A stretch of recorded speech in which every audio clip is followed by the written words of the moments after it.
My name is Edgar Mannheimer, and this is Kalam, a podcast about the Middle East.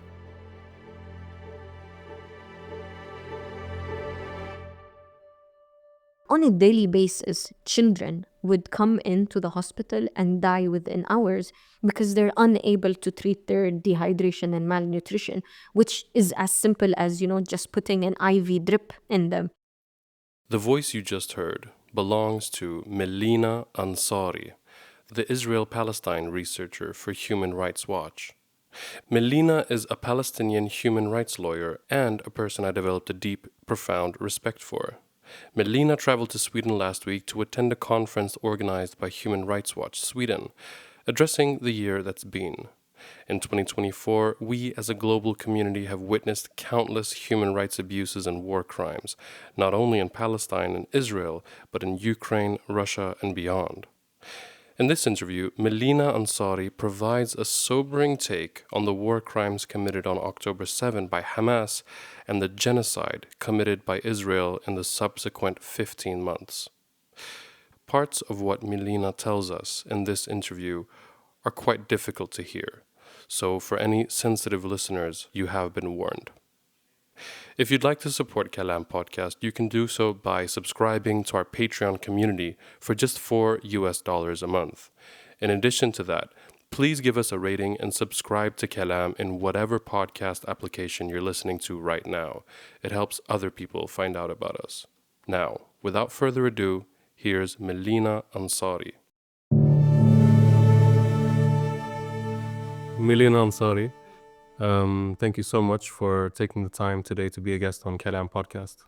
Thank you very much. It's my pleasure and really privileged to be here. Thank you for the invitation. Thank you so much.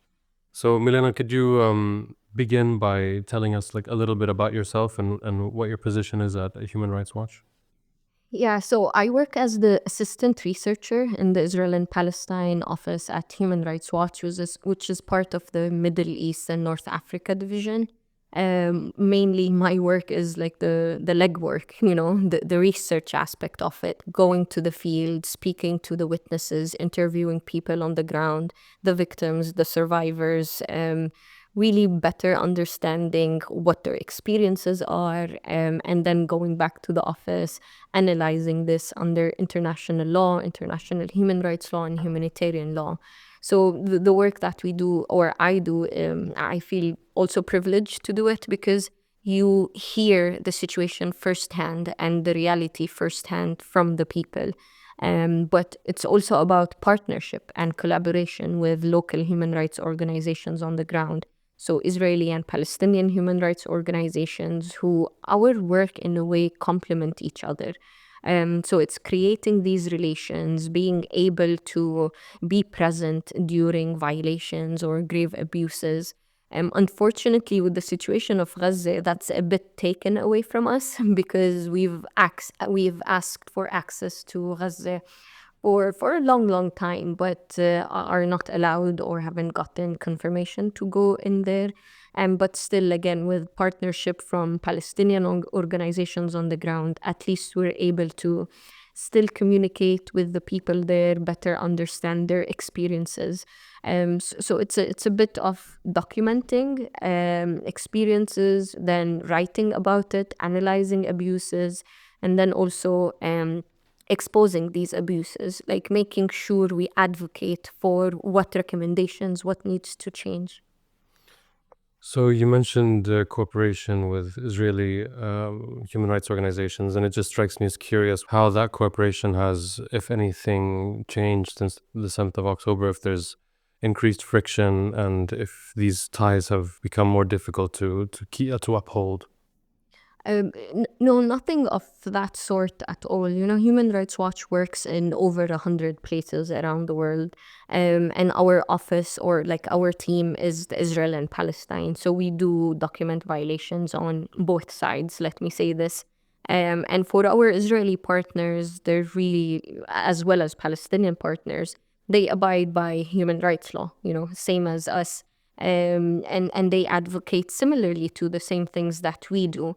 There might be restrictions depending on mandates of specific organizations, but thankfully there's like strong presence of human rights organizations in Israel, like Beit Salem, which is a leading human rights organization in Israel, Hamoked and Gisha, and they do really beautiful work that's complementary to all that we do.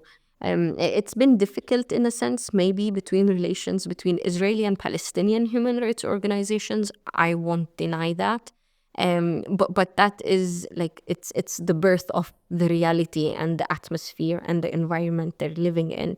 You know, what happened on October 7th, 2023 is not easy at all for the Israeli community.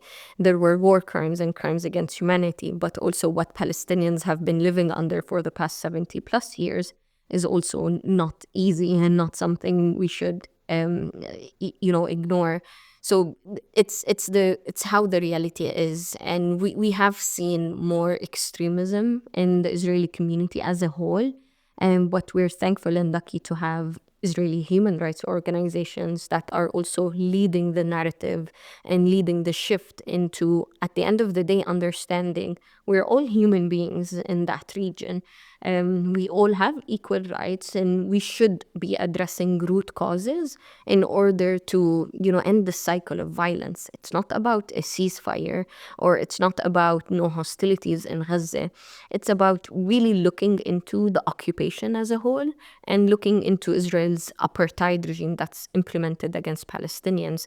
So it changes with the atmosphere and what's happening in the region, but as long as we're committed to addressing the root causes, to properly diagnosing the situation, we will have partners and allies across the world as well.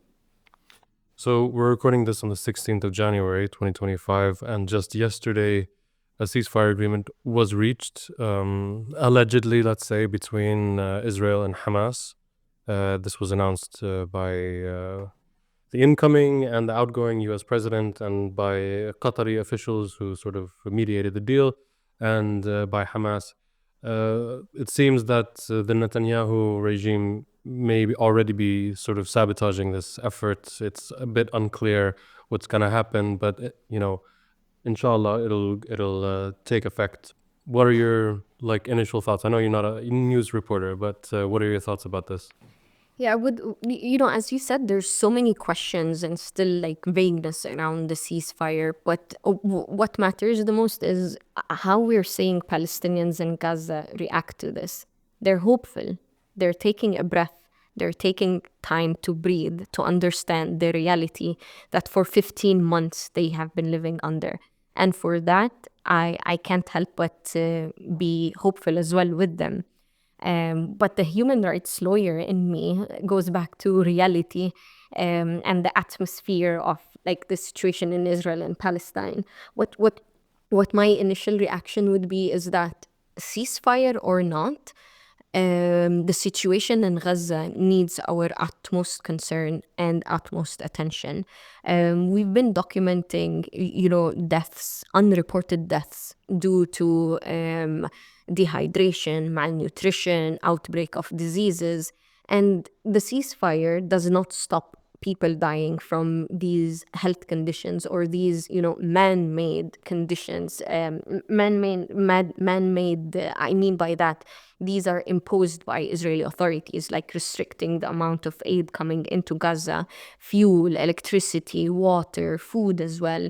So if the ceasefire means also unconditional floating of humanitarian aid to Gaza, by all means, we should all be happy for it. But if it just means let's end airstrikes from the air or ground operations, that's not what the people in Gaza deserve and need. But also, so basically what I'm trying to say is ceasefire needs to also mean unfettered humanitarian aid going into Gaza, food, water. It means international humanitarian organizations and human rights organizations are able to go to Gaza as well to document and save the evidence. Journalists should also be able to go in.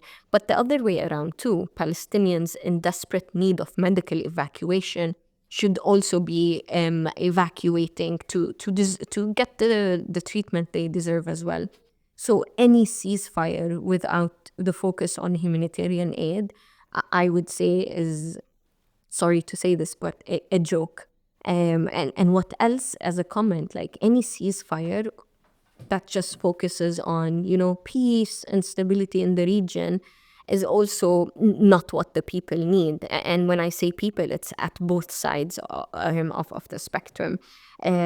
Peace or ceasefire without accountability, without making sure that perpetrators of serious human rights abuses the past 15 months are not held to account, is also not true justice. This is not long-lasting peace or justice. This is just moving ahead with the situation as if not 45,000 Palestinians have been killed. And similar to hostages inside Gaza, there should be an immediate and unconditional release, but also accountability to war crimes and crimes against humanity that happened on October 7th by Palestinian armed groups. So the slow killings is still continuing probably, and accountability is key in addition to ceasefire. So that brings me to the accusations that have been leveled against the Israeli government and military during the past few weeks. The accusation after accusation have sort of rolled in as leading human rights organizations have released quite damning reports. Amnesty now sort of unequivocally refers to this as a genocide, what's been going on in Gaza for a year and a half almost now. And Human Rights Watch calls it a crime of extermination, says genocide may be happening. Even leading Israeli historians and experts on genocide are calling it a genocide now. What do you think this means, and in what way, as a human rights lawyer and someone who looks at this as on the technical side, what is it that makes this a genocide or a crime of extermination, and what does that mean sort of going forward? Yeah, with these crimes and terminology, these are all legal terminology, genocide, extermination, ethnic, or not even ethnic cleansing, but collective punishment, forced displacement. These are very legal terminology that human rights organizations use in order to, at the end of the day, call for accountability depending on the violation and the crime.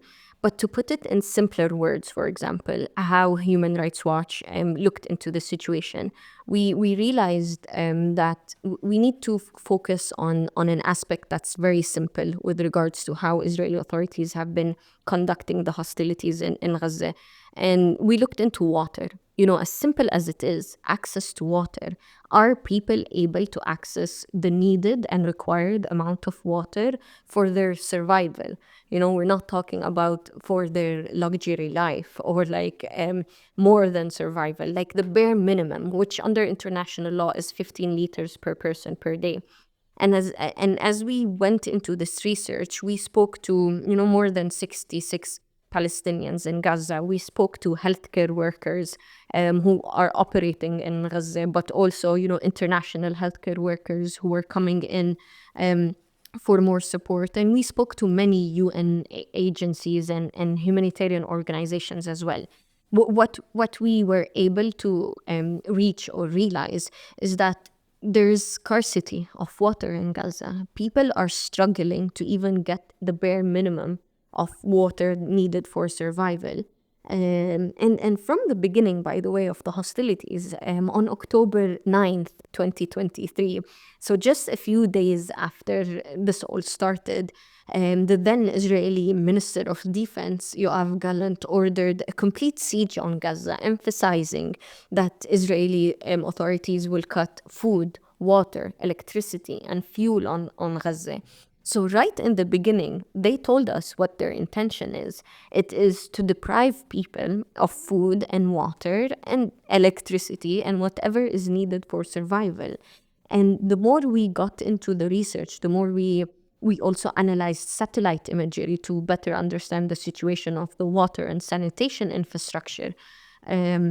It all came up to a conclusion that the Israeli authorities, are inflicting or creating conditions of life that are calculated to bring about the destruction of a people. And back to legal terms, this is the crime of extermination. But it is also similar to how an act of genocide is defined, which is, conditions of life calculated to bring about the destruction of a population. And this is an act of genocide under the Genocide Convention. What we also like the impact. So what does it mean, conditions calculated to bring about the destruction? There's mass killings, unreported mass killings. I'm not talking about what the Ministry of Health in Gaza reports, the 45 plus thousand Palestinians, because these are the ones killed from the direct hostilities, like from airstrikes or operations on the ground. But the Ministry of Health in Gaza clearly says that this does not include those dying from malnutrition, dehydration, outbreak of diseases. And when we spoke to healthcare workers on the ground, they were repeatedly telling us, like on a daily basis, children would come into the hospital and die within hours because they're unable to treat their dehydration and malnutrition, which is as simple as, just putting an IV drip in them. And because the capability and the healthcare system in Gaza is completely, devastated, it's catastrophic. People have been dying from these kind of deaths, and they go unreported. So we say there's likely, like strong likely, of thousands of Palestinians dying from the deprivation of water. But as I mentioned, we also look into satellite imagery, where we were able to conclude that Israeli forces on the ground in Gaza were deliberately destroying water and sanitation infrastructure. And this has a greater impact on the whole region. For example, a water reservoir in Rafah, where now it's completely, empty of people because Israeli forces unlawfully, forcibly displaced Palestinians from that area, pushing them into a small, tiny, in what they call humanitarian zone. So this water reservoir was in full control by Israeli forces. There weren't, any fights with Palestinian armed groups there and whatnot. And soldiers detonated the whole reservoir. And this just gives you an understanding to the deliberate and calculated conditions that Israeli forces and Israeli authorities are allowing during the conduct of hostilities in Gaza. So, Milena, you've done work specifically on the Israeli detention, I don't know if you would call it arbitrary detention, of Palestinian healthcare workers who themselves have reported cases of being tortured and sexually abused in Israeli prisons. What have your findings or your research, what have they shown? Yeah, this is a tough topic to speak about. I did the interviews, I did the research for this report, and maybe I'll share a bit of background about me, if that's okay. I used to work with the Palestinian Prisoners Organization for 3 years. It's called Al-Damir Prisoner Support and Human Rights Association. And so I know exactly what happens inside detention. I mean, I was documenting it for 3 years during hunger strikes and whatnot. But when I was doing the interviews for the healthcare workers research, I think at the end of the day, I was traumatized from what I was hearing. And that's a person who already knows what happens. Why I started feeling like this complete depression, by the way, because of the harrowing testimonies I was getting. Not the usual testimonies. We know there was torture, but usually torture is during interrogation of a detainee. But what we were getting reports from released detainees, healthcare workers, doctors, nurses, paramedics, surgeons, they were telling us about abuse, torture, physical and psychological, sexual harassment, threats of sexual violence, humiliation and ill treatment all throughout the detention process. It didn't stop at any moment. We're talking again about healthcare workers. So most of who we spoke to, the majority of them, were detained during coordinated evacuation missions from the hospitals they were serving in.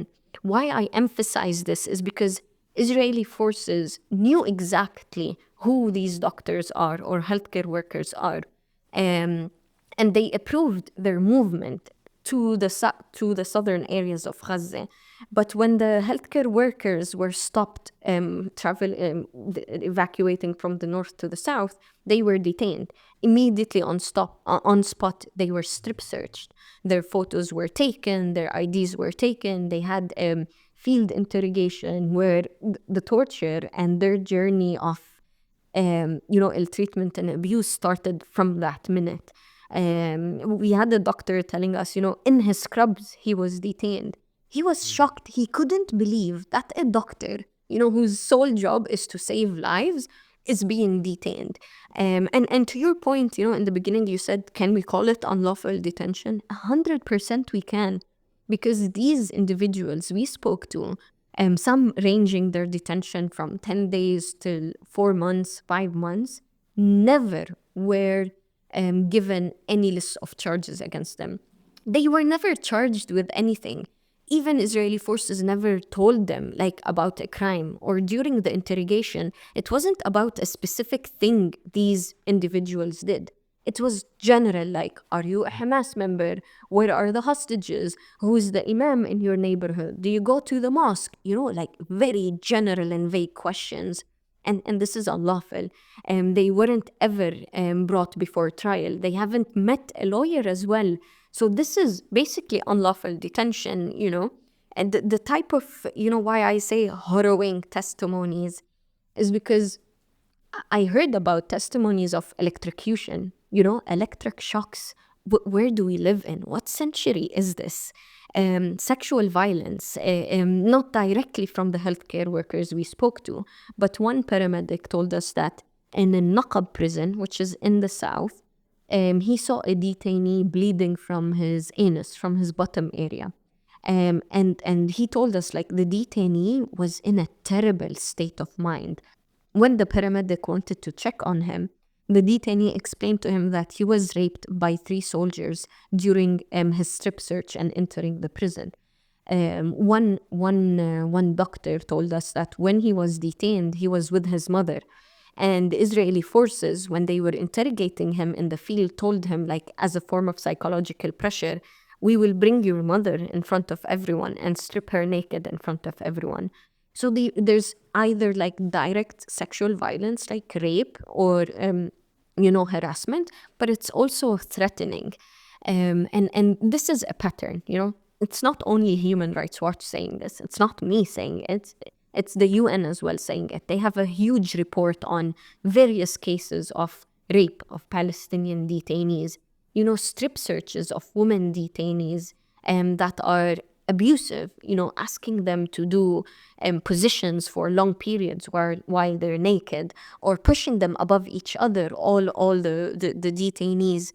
And this is something, heartbreaking, because that's only the tip of it. This is what I was able to document, and speak to those released. But the Red Cross has not been able to monitor Israeli detention facilities since October 7th. So there's there's a black hole of not knowing exactly what's happening. But what we know is at least 50 Palestinian detainees have been pronounced dead inside Israeli custody. And I assure you, that's definitely an undercount. So part of the research, we spoke to healthcare workers. So what we were able to ask them is about the medical situation inside detention conditions. And they're completely capable of telling us how it is. There's complete medical neglect. Palestinians who are arrested from Gaza, who already have injuries, from airstrikes or anything during their detention, were not given proper treatment. Or if detainees have chronic illnesses like diabetes or cancer, they're not given the proper monitoring or treatment. And when I say this, I hope we understand that I'm not asking for prisons to provide free medical care and, privilege the detainees. That's not the case at all. under international law and humanitarian law, Israel, as an occupying power and as the detaining authority, they're obligated to provide adequate medical treatment, not the bare minimum, not no medical treatment, but adequate. We had a doctor who, was telling us, he was speaking to a prison guard and telling him that one detainee has visible blunt force trauma on him. He was really suffering and asking for a doctor, yelling for a paramedic, yelling for medicine. So the doctor was telling the prison guard he needs medical treatment. And the prison guard told him, we're ordered not to give medical treatment. Or when we give medical treatment, it's the bare minimum. Another nurse, he had a broken arm, and it needed changing of the gauze on it, the gaze. And during his detention, which was more than a month, they only once changed the cover on the injuries, and this leads to more suffering.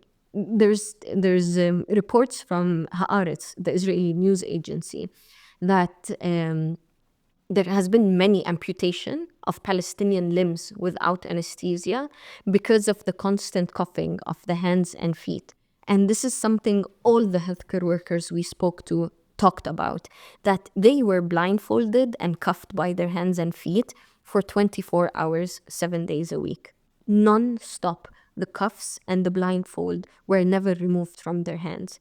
So other than like the psychological aspect of it that I don't even want to imagine, this is leading to amputation of limbs without anesthesia. Like, this is beyond Abu Ghraib, this is beyond Guantanamo. And again, like I emphasize, this is only what we were able to know, other than what the reality it is for the detainees.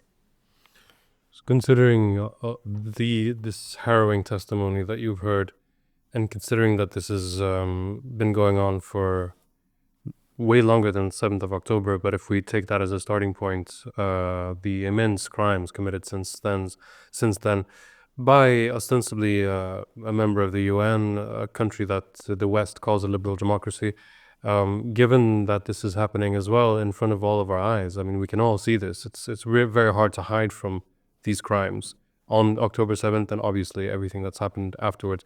What do you think the status is, sort of generally speaking, for international humanitarian law? What the international community needs to be doing is be true to itself and end its double standards. Because not long ago, when Russia invaded Ukraine, we've seen the international community move like nothing before, like targeted sanctions, cutting arms transfer, cutting political relations, even to a point like where in the Eurovision, Russia was kicked out, or not, even in footballs, games and whatnot. So where's this willingness to really put pressure on a government to change its activities or change its conduct? We haven't seen it at all. We have a unique opportunity before the ICC, where the International Criminal Court declared arrest warrants against Israeli officials, Benjamin Netanyahu, the Prime Minister, and the former Minister of Defense, Yoav Gallant, but also the Palestinian, the Hamas leader of Al-Qassam, Mohammed al-Deif. So this is a unique opportunity for the ICC to have arrest warrants against high Israeli officials. This should be like grabbed immediately and it should be implemented. But sadly, what we're seeing on the ground is states saying out loud that if these wanted criminals come to their countries, they will not arrest them. Like, what a shame. What a shameful double standard. And this is against international law, against the whole justice and the mandate of the International Criminal Court. And same thing is with the International Court of Justice. South Africa has filed a case against Israel with regards to the Genocide Convention. And the ICJ already last year issued 3 times provisional measures asking Israel to stop its conduct and respect the rights of Palestinians under the Genocide Convention. It really put clear measures. But we haven't seen any country push Israel to really respect these provisional measures. At the end of the day, what I say is, I keep saying it, when there's no will, there's no way. The problem in this situation is not international law. It's political will. It's countries being complicit and risk complicity in what Israel is doing. There should be targeted sanctions. Even when we talk about, for example, settlements, the EU is a great advocate, and Sweden too, of like, settlements are illegal under international law. Okay, that's beautiful. But what action are you taking in order to, make this come to life? Are you banning trade with settlements? Are you not providing settlements with more investment? Well, that would be anti-Semitism. Yeah, well, everything at this point has been anti-Semitism, and really, like, criticism to a state is different than criticism to a religion. Human Rights Watch has been, accused of anti-Semitism solely because we call the reality what it is. And what hurts me, or my heart, or like what bothers me the most, is that expanding this and like calling everything anti-Semitism really diminishes the actual anti-Semitism that we should all be fighting against, and we fought history against. So it's actually doing more harm to the Jewish people than protecting them. And this is something I truly believe in with regards to this. So it's on the international community to take its complicity and role more seriously, support international justice accountability measures like the ICC and the ICJ, impose targeted sanctions, and really use diplomatic relations in order to put pressure on Israel. Like, enough is enough. We're talking about 15 months of major atrocities. It's not something easy. Milena Ansari, thank you so much for taking the time to speak with us today on Kalam Podcast. Thank you so much for the opportunity and platform. Great work. Thank you. That was Milena Ansari and the 41st episode of Kalam Podcast. I hope you enjoyed it. If you'd like to support us, you can do so by subscribing to our Patreon community for just $3 a month. That's all from us this week. Peace.